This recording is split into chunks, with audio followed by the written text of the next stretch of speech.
Shalom. Hari ini kita akan merenungkan kitab Imamah pasal 21 dan teksnya ayat 1 sampai 24. Sudah dibagi 3 paragraf. Paragraf yang pertama ayat 1 sampai 9. Para imam tidak boleh menajiskan diri dengan orang mati dengan menggundulkan kepala, dan mereka tidak boleh beristri dari perempuan yang dilusak kesuciannya. Paragraf yang kedua ayat 10 sampai 15.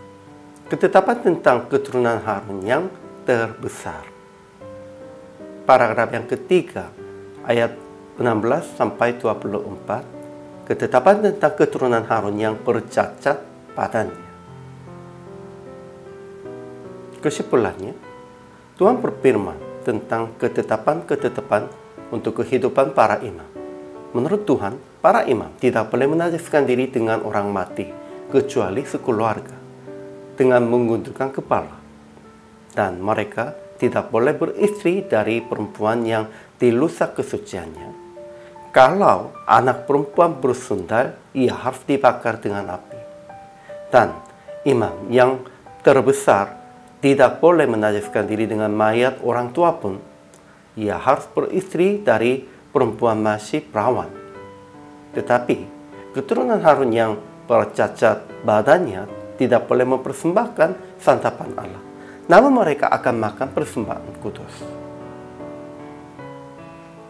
Ajaran tentang Allahnya. Pertama, Tuhan berfirman tentang ketetapan-ketetapan kehidupan iman.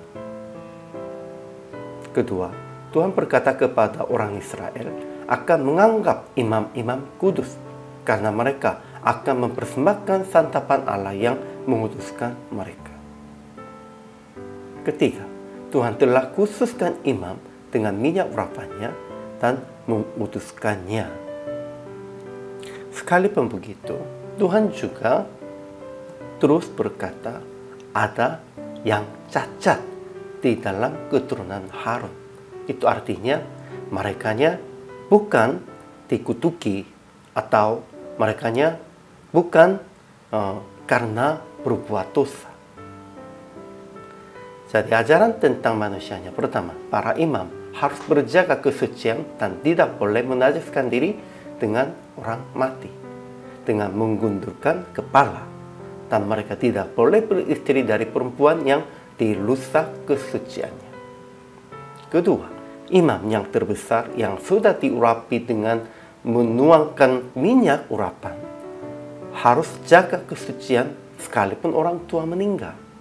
Mereka harus beristri dari perempuan masih perawan supaya berjaga kekudusan. Ketiga, keturunan Harun yang bercacat badannya tidak boleh mempersembahkan santapan Allah. Tidak boleh datang sampai ke tabir dan ke mezbah. Namun mereka akan makan persembahan kudus. Memang itu bukan memperbeda-bedakan. Merekanya memang katanya tidak suci, mereka katanya najis, tetapi mereka pun juga keturunan Harun bisa makan persembahan kudus. Sehingga aplikasi hari ini, pertama, jagalah kesucian dalam hal berkeluarga, mencari suami istri dengan syarat secara rohani. Janganlah mencari hanya dengan kelihatannya baik dalam matanya. Harus mencari suami istri dalam kesucian secara rohani. Kedua, jangan menjadikan diri dengan sembarangkan perbuatannya. Dan ketiga, jangan membeda-bedakan siapapun. Tetap menghargai hak mereka yang badannya lemah, tetapi usaha akan menanggung tugas yang ringan yang mereka cukup menanggung.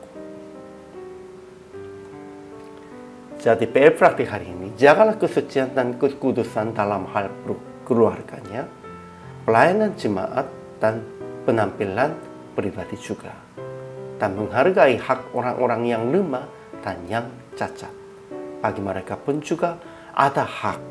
Bagi mereka pun juga ada tanggung jawab. Inilah kehendak Tuhan, inilah peraturan Tuhan, ketetapan Tuhan.